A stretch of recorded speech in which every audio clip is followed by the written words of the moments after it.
ಈ ಸಮುದಾಯದಲ್ಲಿದ್ದಂತ ಮೂಲಭೂತ ಸೌಕರ್ಯಗಳ ಸಲುವಾಗಿ ಏನು ಇಷ್ಟು ವರ್ಷಗಳ ಕಾಲ ತಾವು ಏನು ಬೊಬ್ಬೆಡ್ಕೊಂತ ಬಂದ್ರು, ನಿಮ್ಮ ಸರ್ಕಾರ ಬಂದ ನಂತರ, ಇವತ್ತು ಕಾಂಗ್ರೆಸ್ ಸರ್ಕಾರ ಅಧಿಕಾರಕ್ಕೆ ಬಂದ ನಂತರ SC ST ಸಮುದಾಯಗಳ ಆ ಹಣ ಇವತ್ತು ಆ SC ST ಸಮುದಾಯಗಳಿಗೆ ಇವತ್ತು ಅನ್ಯಾಯವನ್ನು ಮಾಡುವಂತ ಕೆಲಸ ಸಿದ್ದರಾಮಯ್ಯ ಸರ್ಕಾರ ಇವತ್ತು ಮಾಡ್ತಾ ಇದೆ, ಕಾಂಗ್ರೆಸ್ ಸರ್ಕಾರ. ನಾನು ಅನೇಕ ಸರ್ಕಾರಗಳನ್ನು ನಾವು ನೋಡಿದ್ದೇವೆ. ಸರ್ಕಾರಗಳಲ್ಲಿ ನೋಡಿದಂತ ಟೈಮಲ್ಲಿ ನಾವೆಲ್ಲರೂ ಕೂಡ ಇವತ್ತು ಎಲ್ಲ ಇಲಾಖೆಗಳಲ್ಲಿ 18% ಹಣ, 24% ಹಣ ಆಯಾ ಇಲಾಖೆಯಲ್ಲಿ ತೆಗೆದಿಡಬೇಕು ಅನ್ನಂತ ಕಾರಣದಿಂದ ಅಲ್ಲಿ ಮಕ್ಕಳಿಗೆ ಶಿಕ್ಷಣ ಆಗಿರ್ಬೋದು, ಅಲ್ಲಿ ಆ ಸಮುದಾಯಗಳಿಗಿದ್ದಂತ ಜನಾಂಗದಲ್ಲಿದ್ದಂತ ಎಲ್ಲೆಲ್ಲಿ ವಾಸ ಮಾಡ್ತಾರೋ ಅವರೆಲ್ಲರಿಗೆ ಮೂಲಭೂತ ಸೌಕರ್ಯಗಳಾಗಿರ್ಬೋದು, ಆ ಯಾರ್ಯಾರು ಬಡವರು ಇದಾರೆ ಅವರೆಲ್ಲರಿಗೂ ಭೂ ಒಡೆತನ ಯೋಜನೆಯಲ್ಲಿ ಜಮೀನು ಕೊಡಿಸಂತ ವಿಚಾರ ಆಗಿರ್ಬೋದು, ಇವತ್ತು ಯಾವ ಸಮುದಾಯಗಳ ಜನರು SC ST ಜನಾಂಗದ ಜನರಿಗೆ ಗಂಗಾ ಕಲ್ಯಾಣಿ ಯೋಜನೆ ಆಗಿರ್ಬೋದು, ಆ ನೇರ ಸಾಲ ಆಗಿರ್ಬೋದು, ಯಾರೇ ಮಕ್ಕಳು ಉನ್ನತ ಶಿಕ್ಷಣವನ್ನು ಮಾಡ್ತಾರೆ ಅಂದ್ರೆ ಆ ಮಕ್ಕಳಿಗೆಲ್ಲರಿಗೂ ಸ್ಕಾಲರ್ಶಿಪ್ ಕೊಡುವಂತ ವಿಚಾರ ಆಗಿರ್ಬೋದು, ಮಕ್ಕಳಿಗೆ ಊಟ ಆಗಿರ್ಬೋದು, ಇವೆಲ್ಲದ ಸಲುವಾಗಿ ಸುಮಾರು 24% ಹಣವನ್ನು ಎಲ್ಲಾ ಇಲಾಖೆಯಲ್ಲಿ ತೆಗೆದಿಟ್ಟು ಬರ್ತಾ ಇದ್ರು. ಆದ್ರೆ ಇವತ್ತು ನಮ್ಮ ಸಮುದಾಯಗಳ STP ಮತ್ತು TSP ಹಣ ಕಳೆದ ವರ್ಷ ಹತ್ತತ್ರ ನಮಗೆ 11,000 ಕೋಟಿ ನಮ್ಮ ಸಮುದಾಯಗಳಿಗೆ ಏನು ಏಳಿಗೆ ಸಲುವಾಗಿ ಮೂಲಭೂತ ಸೌಕರ್ಯಗಳಿಗೆ ಇಟ್ಕೊಂಡು, ಶಿಕ್ಷಣ ಇಟ್ಕೊಂಡು ಅನೇಕ ಯೋಜನೆಗಳನ್ನು ಇವತ್ತು ಏನು ಆಗಬೇಕಾಗಿತ್ತನೋ ಈ ಸರ್ಕಾರ, ಸಿದ್ದರಾಮಯ್ಯ ಸರ್ಕಾರ, ಕಾಂಗ್ರೆಸ್ ಸರ್ಕಾರ ಇವತ್ತು ಸುಮಾರು ಹತ್ತತ್ರ 11,000 ಕೋಟಿ ರೂಪಾಯಿ ಹಣ ಕಳೆದ ವರ್ಷ ಇವತ್ತು ಆ ನಮಗೆ ಬೇಕಾದಂತ ಹಣವನ್ನು ಬೇರೆ ಬೇರೆ ಕಡೆ ಡೈವರ್ಟ್ ಮಾಡಿ ಆ ಪರಿಶಿಷ್ಟ ಜಾತಿ ಪರಿಶಿಷ್ಟ ಪಂಗಡಗಳಿಗೆ ಹಣವನ್ನು ಮುಟ್ಟಲಾರದಂತೆ, ಆ ಹಣವನ್ನು ಸಿಗಲಾರದಂತೆ ಈ ಸರ್ಕಾರ, ಕಾಂಗ್ರೆಸ್ ಸರ್ಕಾರ ಮಾಡಿದೆ. ಈ ವರ್ಷ ಹತ್ತತ್ರ ಈ ವರ್ಷ ನಾವು ನೋಡಿದ್ರೆ 14,000 ಕೋಟಿ, ಕಳೆದ ವರ್ಷ ಅಂತೂ 11,000 ಕೋಟಿ ಹೋಯ್ತು. ಎಲ್ಲಿ ಹೋಯ್ತು ಅಂದೇಳಿ ನಮಗೆ ಲೆಕ್ಕ ಇಲ್ಲ, ಏನು ಮಾಡಿದಾರ, ಎಲ್ಲಿ ಬಳಕೆ ಆಗಿದೆ ಅನ್ನಂಥದ್ದು ಲೆಕ್ಕ ಇಲ್ಲ. ನಮ್ಮ ಸಮುದಾಯಗಳ ಜನರಿಗೆ ಏನು ಮೂಲಭೂತ ಸೌಕರ್ಯಗಳ ಜೊತೆಲಿ ಗಂಗಾ ಕಲ್ಯಾಣ ಬೋರ್ ಕೊಡಕ್ ಆಗ್ತಾ ಇಲ್ಲ, ಮಕ್ಕಳು ಯಾರನ್ನು ಓದ್ಕೊಂತಾರೆ ಅಂದ್ರೆ ವಿದೇಶಕ್ಕೆ ಕಳ್ಸಕ್ ಆಗ್ತಾ ಇಲ್ಲ, ಅವ್ರಿಗೆ ಉನ್ನತ ಶಿಕ್ಷಣ ಕೊಡಸಕ್ ಆಗ್ತಾ ಇಲ್ಲ, ಮಕ್ಕಳಿಗೆ ಸ್ಕಾಲರ್ಶಿಪ್ ಕೊಡ್ಸಕ್ ಆಗ್ತಾ ಇಲ್ಲ, ಭೂ ಒಡೆತನದ ಯೋಜನೆಯಲ್ಲಿ ಒಂದು ಕಾರ್ಯಕ್ರಮವನ್ನು ಕೊಡ್ತಲ್ಲ. ಈ ವರ್ಷ 14,000 ಕೋಟಿ ಒಟ್ಟು ಈ 2 ವರ್ಷಗಳಲ್ಲಿ, ಕಳೆದ ವರ್ಷ ಹಂಗಾಯ್ತು, ಈ ವರ್ಷ ಇವತ್ತು ಹತ್ತತ್ರ 14,000 ಕೋಟಿ ಅಂದ್ರೆಗಿನ 25,000 ಕೋಟಿ ಇವತ್ತು ದಲಿತರ ಹಣ. ಬಾಬಾ ಸಾಹೇಬ್ ಅಂಬೇಡ್ಕರ್ ಅವರು ಸಂವಿಧಾನವನ್ನು ಬರೆದಂತ ಟೈಮಲ್ಲಿ ನಮಗೇನು ಉಪಯೋಗ ಆಗಬೇಕಾದಂತ ಹಣ ಈ ಸರ್ಕಾರ ಇವತ್ತು ದುರ್ಬಳಕೆಯನ್ನು ಮಾಡಿಕೊಂಡಂತ ಕೆಲಸ ಈ ಸರ್ಕಾರ ಮಾಡಿದೆ. ಇವತ್ತು ಹತ್ತತ್ರ ಇವತ್ತು ನಾನು ಮೊನ್ನೆಯಿಂದ ಇವತ್ತು ಸಾಕಷ್ಟು ಡಿಬೇಟ್ಗಳು ನಡೀತಾ ಇದೆ. ಇವತ್ತು ನಮ್ಮ ಉದ್ದೇಶ, ಅವತ್ತಿನ ಸರ್ಕಾರದ ಉದ್ದೇಶ ಒಂದೇ ಒಂದು, ಬಹಳ ದಿನಗಳ ಬೇಡಿಕೆ ಇದೆ, ಈ ಸಮುದಾಯಕ್ಕೆ ಒಂದು ಮಿನಿಸ್ಟ್ರಿ ಆಗಬೇಕು,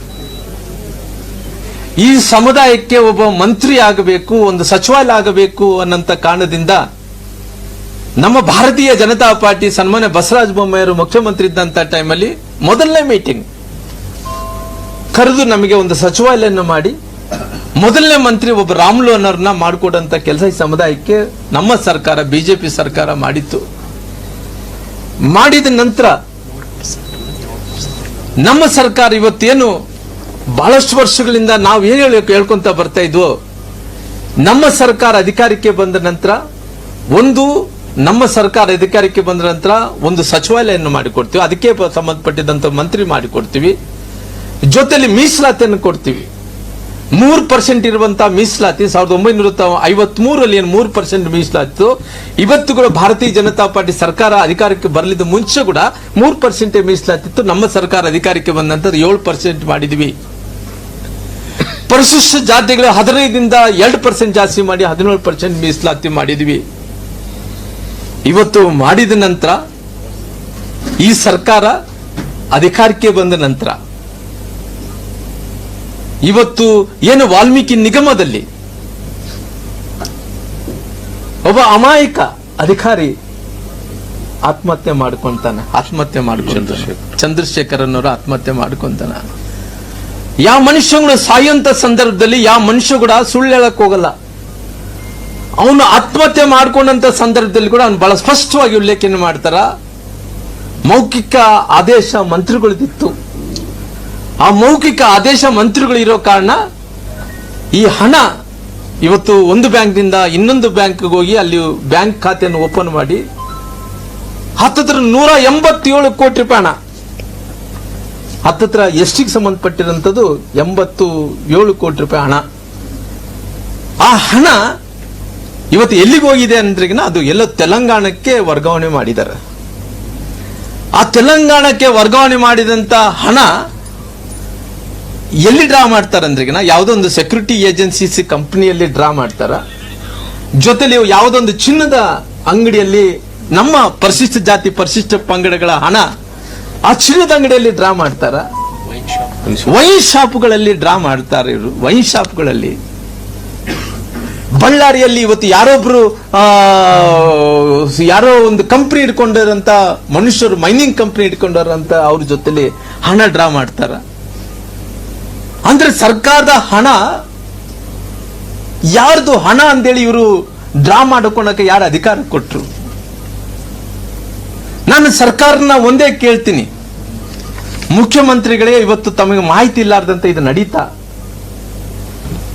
ಯಾಕಂದ್ರೆ ಯಾವುದೇ ಹಣ ಒಂದು ಬ್ಯಾಂಕ್ನಿಂದ ಇನ್ನೊಂದು ಬ್ಯಾಂಕ್ ಅಕೌಂಟ್ ಓಪನ್ ಮಾಡ್ಕೋಬೇಕಾದ್ರೆ ಮುಖ್ಯಮಂತ್ರಿ ಗಮನದಲ್ಲಿ ಇಲ್ಲಾರ್ದಂತೆ ಅದಾಗಲ್ಲ. ಹಣಕಾಸು ಇಲಾಖೆಯಲ್ಲಿ ಇದಂತೂ ಆಗಕ್ಕೆ ಸಾಧ್ಯನಿಲ್ಲ. ಇವತ್ತು ನನಗೆ ಒಂದು ಸಂಶಯನ ಬರ್ತಾ ಇದೆ, ಈ ರಾಜ್ಯದ ಜನರಿಗೆ, ಈ ಸಮುದಾಯಗಳ ಜನರಿಗೆ ಇವತ್ತು ಈ ಏನು ಭ್ರಷ್ಟಾಚಾರ ಏನಾಗಿದೆನೋ ಇದರಲ್ಲಿ ಹಣಕಾಸಿನ ಇಲಾಖೆಯಲ್ಲಿ ಕೂಡ ಅವರು ಶಾಮೀಲ್ ಇದಾರ ಅನ್ನೋಂಥದ್ದು ಪ್ರಶ್ನೆ ನಮ್ಮೆಲ್ಲರಲ್ಲಿ ಕೂಡ ಕಾಡ್ತಾ ಇದೆ. ಹಂಗಾಗಿ ಇವತ್ತು ಹಣಕಾಸಿನ ಮಂತ್ರಿಗಳು ಯಾರು? ಇವತ್ತು ಹಣಕಾಸಿನ ಮಂತ್ರಿಗಳು ಈ ರಾಜ್ಯದ ಮುಖ್ಯಮಂತ್ರಿಗಳಂತ ಸಿದ್ದರಾಮಯ್ಯನವರು ಅವರು ಹಿಸ್ಟ್ರಿ ನೋಡಿದ್ರೆ ಸುಮಾರು 14-15 ಬಾರಿ ಹಣಕಾಸಿನ ಮಂತ್ರಿಗಳಾಗಿ ಕೆಲಸ ಮಾಡಿದಂತವ್ರು. ಇಷ್ಟು ದೊಡ್ಡ ಹಣ ಬೇರೆ ಕಡೆ ವರ್ಗಾವಣೆ ಆಗ್ತಾ ಇದೆ ಅಂದ್ರೆಗಿನ ಅವ್ರಿಗೆ ಗೊತ್ತಾಗಲಾರ್ದಂತ ಆಗುತ್ತೆ ಅನ್ನೋಂಥದ್ದು ನನ್ನ ಪ್ರಶ್ನೆ ಕೇಳಬೇಕಾಗಿದೆ ಮುಖ್ಯಮಂತ್ರಿಗಳೇ. ಅದಕ್ಕೋಸ್ಕರವಾಗಿ ನಾನು ನೇರವಾಗಿ ತಮ್ಮನ್ನ ನಾನು ಒತ್ತಾಯ ಮಾಡ್ತೀನಿ. ಯಾಕಂದ್ರೆ ಇವತ್ತು ತಾವಂತೂ ಸಿಬಿಐ ಕೊಡಕ್ಕೆ ತಾವು ಒಪ್ಪಿಲ್ಲ. ಅಲ್ಲಿ ಏನೊಂದು ಕಡೆ ಬ್ಯಾಂಕಿಂಗ್ ರೂಲ್ಸ್ ಪ್ರಕಾರ ಬ್ಯಾಂಕಿಂಗ್ ಅವರು ತಾವು ಬ್ಯಾಂಕಿನ ಚೇರ್ಮನ್ ತಪ್ಪು ಮಾಡಿದ್ದಾರೆ, ಬ್ಯಾಂಕಿನ ಅಧಿಕಾರಿಗಳು ತಪ್ಪು ಮಾಡಿದ್ದಾರೆ ಅನ್ನೋ ಕಾರಣದಿಂದ ಅವ್ರ ಮೇಲೆ ಒತ್ತಕಕ್ಕೆ ಹೋದ್ರೆ ಅವ್ರೇನ್ ಮಾಡಿದ್ರು? ಸಿಬಿಐಗೆ ಬರೆದ್ರು, ನೀವು SIT ಕೊಟ್ರು, ಅವರು ರಕ್ಷಣೆ ಮಾಡಕ್ಕಂತ ಪ್ರಯತ್ನ ಮಾಡಿದ್ರಿ. ಇವೆಲ್ಲ ಮಾಡಿದಂತ ಟೈಮಲ್ಲಿ ಎಲ್ಲೋ ಒಂದು ಕಡೆ ನಮಗಂತೂ ಅನುಮಾನ ಅಂತೂ ನಿಮ್ಮೆಲ್ಲೂ ಕೂಡ ನಮಗೆ ಬರ್ತಾ ಇದೆ. ಅದಕ್ಕೋಸ್ಕರವಾಗಿ ನಾನು ನೇರವಾಗಿ ತಮ್ಮ ಹತ್ರ ಹೇಳ್ಬೇಕಾದ್ರೆ ಮುಖ್ಯಮಂತ್ರಿಗಳೇ ತಾವು ರಾಜೀನಾಮೆಯನ್ನು ಕೊಡ್ರಿ. ಮುಖ್ಯಮಂತ್ರಿಗಳು ತಾವು ರಾಜೀನಾಮೆಯನ್ನು ಕೊಡಲೇಬೇಕು. ಅದ್ರ ಸಲುವಾಗಿ ಭಾರತೀಯ ಜನತಾ ಪಾರ್ಟಿ ನಮ್ಮ ರಾಜ್ಯಾಧ್ಯಕ್ಷ ವಿಜೇಂದ್ರ ಅವರು ಇವತ್ತು ತೀರ್ಮಾನವನ್ನು ತಗೊಂಡಿದ್ದಾರೆ. ಮುಂಬರುವಂತಹ ದಿನಗಳಲ್ಲಿ ರಾಜ್ಯಾದ್ಯಂತ ಈ ಹೋರಾಟ ನಡೀಬೇಕು. ರಾಜ್ಯದಾದ್ಯಂತ ಹೋರಾಟವನ್ನು ನಡೀಬೇಕಾದ್ರೆ ಆಲ್ರೆಡಿ ಜಿಲ್ಲಾ ಮಟ್ಟದಲ್ಲಿ ತಾಲೂಕು ಮಟ್ಟದಲ್ಲಿ ನಾವು ಡೇಟ್ ಕೂಡ ನಿಗದಿ ಮಾಡಿದ್ವಿ. 28ನೇ ತಾರೀಕಿಗೆ ಎಲ್ಲಾ ಕಡೆ ಕೂಡ ಒಂದು ದೊಡ್ಡ ಹೋರಾಟವನ್ನು ಕೂಡ ಮಾಡಬೇಕು. ಅದು ಈ ರಾಜ್ಯದ ಮುಖ್ಯಮಂತ್ರಿಗಳಂತ ಸಿದ್ದರಾಮಯ್ಯ ರಾಜೀನಾಮೆ ಮಾಡಬೇಕನ್ನಂತ ಒತ್ತಾಯವನ್ನು ಕೂಡ ನಾನು ಮಾಡ್ತೀನಿ. ಹಂಗಾಗಿ ಇವತ್ತು ಎಲ್ಲ ಕಡೆ ಕೂಡ ಪ್ರತಿಭಟನೆ ಮಾಡ್ತೇವೆ. ಎಲ್ಲಿ ತನಕ ಕೂಡ ಈ ಹಣ ಕೇವಲ ನಮಗೇನು ನಾಗೇಂದ್ರ ಮೇಲೆ ವೈಯಕ್ತಿಕವಾದಂತ ನಮಗೇನು ಅವ್ರಿಗೆ ಅಭಿಪ್ರಾಯಗಳು ದ್ವೇಷಗಳು ಇಲ್ಲ. ಆದ್ರೆ ಅವರೇನು ಅವರ ಮಂತ್ರಿ ಸ್ಥಾನದಿಂದ ರಾಜೀನಾಮೆ ಕೊಟ್ಟಿದ ತಕ್ಷಣನೇ ಅಲ್ಲಿಗೆ ನಮಗೇನು ಸಮಾಧಾನ ಆಗ್ಲಿಲ್ಲ, ನಮ್ಮ ಸಮುದಾಯಕ್ಕೆ ನ್ಯಾಯ ಸಿಕ್ಕಿಲ್ಲ. ಈ ಎಲ್ಲಿ ತನಕ ಅವ್ರು ಹೇಳ್ತಾ ಇದ್ರಂತೆ ಎಲ್ಲೋ ಒಂದು ಕಡೆ ಮೊನ್ನೆ ಕೆಲವೊಂದು 15 ಕೋಟಿ ರೂಪಾಯಿ ಹಣ ಜಮಾ ಮಾಡಿದೀವಿ ಅಂತೇಳಿ. ಅವರು ಈ ಸರ್ಕಾರದ ಹಣದಲ್ಲಿ ಜಮಾ ಮಾಡಕ್ಕೆ ಯಾರು, ಹಾಕಕ್ಕೆ ಯಾರು? ದಲಿತರಣ. ಈ ದಲಿತರನ್ನ ಮುಟ್ಟಕ್ಕೋಸ್ಕರವಾಗಿ ಯಾರು ಅಧಿಕಾರವನ್ನು ಕೊಟ್ಟಿದ್ದಾರೆ ಅವ್ರಿಗೆ? ಹಂಗಾಗಿ ನಾನು ಆಗ್ರಹವನ್ನು ಮಾಡ್ತೀನಿ, ಈ ರಾಜ್ಯದ ಮುಖ್ಯಮಂತ್ರಿಗಳಂತ ಸಿದ್ದರಾಮಯ್ಯರು ರಾಜೀನಾಮೆ ಕೊಡಬೇಕೆಂದೇಳಿ ನಾನು ಒತ್ತಾಯವನ್ನು ಕೂಡ ಮಾಡ್ತೀನಿ. ನಮ್ಮ ಭಾರತೀಯ ಜನತಾ ಪಾರ್ಟಿ ರಾಜ್ಯದಾದ್ಯಂತ ಹೋರಾಟವನ್ನು ಮಾಡ್ತೀವಿ. ಎಲ್ಲಿ ತನಕ ಈ ಸಮುದಾಯಗಳ ಜನರಿಗೆ ಒಂದು ಜಸ್ಟಿಸ್ ಸಿಗಲ್ಲ, ನ್ಯಾಯ ಸಿಗಲ್ಲ, ಅಲ್ಲಿ ತನಕ ಹೋರಾಟವನ್ನು ಮಾಡುವಂತ ಕೆಲಸ ನಾವು ಮಾಡ್ತೀವಿ. ಪ್ರತಿಭಟನೆ ಮಾಡ್ತಿದೆ ಬಿಜೆಪಿ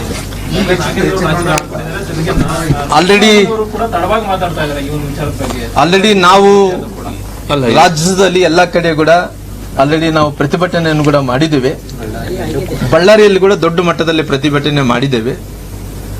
ಹಂಗಾಗಿ ಇನ್ನ ಮುಂದೆ ಇದನ್ನು ಇಲ್ಲಿಗೆ ನಿಲ್ಲಿಸಬಾರದು ಅನ್ನೋ ಕಾರಣದಿಂದ ಈ ಶತಮಾನದ ದೊಡ್ಡ ಭ್ರಷ್ಟಾಚಾರ ಇದು. ಅದು ದಲಿತರು ಮತ್ತು SC/ST ಜನಾಂಗದ ಹಣವನ್ನು ಭ್ರಷ್ಟಾಚಾರ ಮಾಡಿದಂತ ಈ ಸರ್ಕಾರಕ್ಕೆ ಇನ್ನು ಮುಂದೆ ಈ ಸರ್ಕಾರಕ್ಕೆ ಎಲ್ಲ ಒಂದು ಕಡೆ ನಾವು ಚಾಟಿ ಬೀಸಬೇಕು. ಈ ಸರ್ಕಾರ ಇನ್ನು ಮುಂದೆ ಈ ರೀತಿ ಮಾಡಿದಂತ ಟೈಮಲ್ಲಿ ದೊಡ್ಡ ಮಟ್ಟದಲ್ಲಿ ಹೋರಾಟವನ್ನು ಮಾಡ್ತಾರ ಅನ್ನಂತ ರೀತಿಯಲ್ಲಿ ಆಗಬೇಕು ಅನ್ನಂತ ಕಾರಣದಿಂದ ಈ ರೀತಿ ಹೋರಾಟವನ್ನು ಮಾಡಬೇಕಂತೇಳಿ ತೀರ್ಮಾನವನ್ನು ತಗೊಂಡಿದೆ. ಎಸ್ಟಿ ಮೋರ್ಚಾ ನಿರಂತರ ಹೋರಾಟ ಮಾಡ್ಕೊಂತ ಬಂದಿದೆ ಸರ್. ಈಗ ನೀವು ಸಿಬಿಐಗೆ ಕೊಡ್ತಾ ಇಲ್ಲ ಅಂತ ಹೇಳಿದ್ರಿ, ಅದು ನೀವು ಹೆಚ್ಚಾಗಿ ಪ್ರೆಸರ್ ಕೊಟ್ಟು ಒತ್ತಾಯ ಮಾಡಬಹುದಲ್ಲ?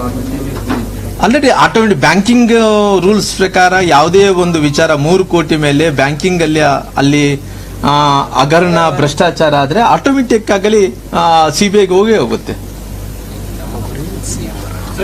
ನಮ್ಮ ಗುರಿ ಒಂದೇ ಒಂದು, CM ಅವರು ರಾಜೀನಾಮೆಯನ್ನು ಕೊಡಬೇಕು. ಶ್ರೀರಾಮ್ ಸರ್, ನೀವು SCP TSP ಆಕ್ಟ್ ತಂದಿದೆ ಸರ್ಕಾರ, ಆಯ್ತಾ? ನಿಮ್ಮ ಅವಧಿಯಲ್ಲಿ ಏನಾಗಿದೆ ನಿಮ್ಗೆ ಚೆನ್ನಾಗಿ ಗೊತ್ತಿದೆ. ನಾನು ಭ್ರಷ್ಟಾಚಾರ ಆಗಿರೋದು ಈಗ ಈ ಹಗರಣ ಅಂತ ಗೊತ್ತಿದೆ.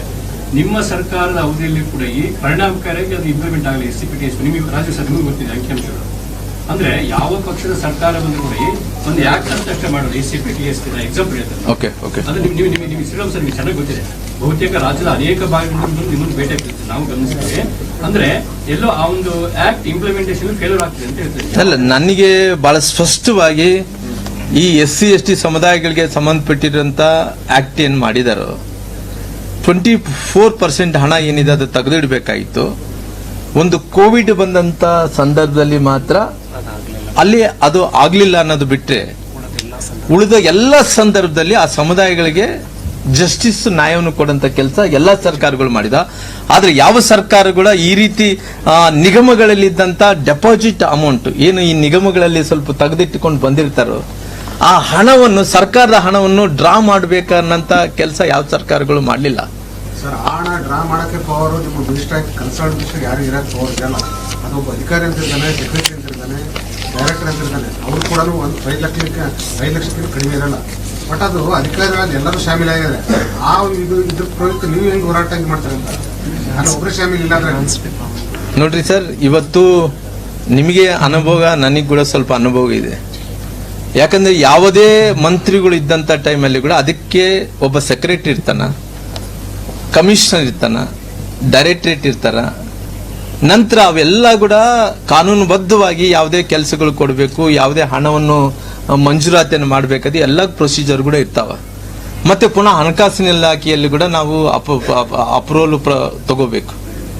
ಇವೆಲ್ಲ ಇಲ್ಲಾರ್ದಂತೆ ಇವತ್ತು ಯಾರದೇ ಗಮನಕ್ಕಿಲ್ಲಾರ್ದಂತೆ ಇವತ್ತು ಆ ಮನುಷ್ಯ ಇವತ್ತೇನು ಚಂದ್ರಶೇಖರ್ ಅವರು ಡೆತ್ ಆದ್ಮೇಲೆ ಮಾತ್ರ ಹೊರಗಡೆ ಬಂದಿದೆ. ಇದು ಅಕಸ್ಮಿತವಾಗಿ ಡೆತ್ ಆಗ್ಲಿಲ್ಲ ಅಂದ್ರಿಗಿನ ಇವ್ರು ಹಿಂಗೆ ಮುಂದುವರ್ಸೋರು ಆಗ್ತಿತ್ತು.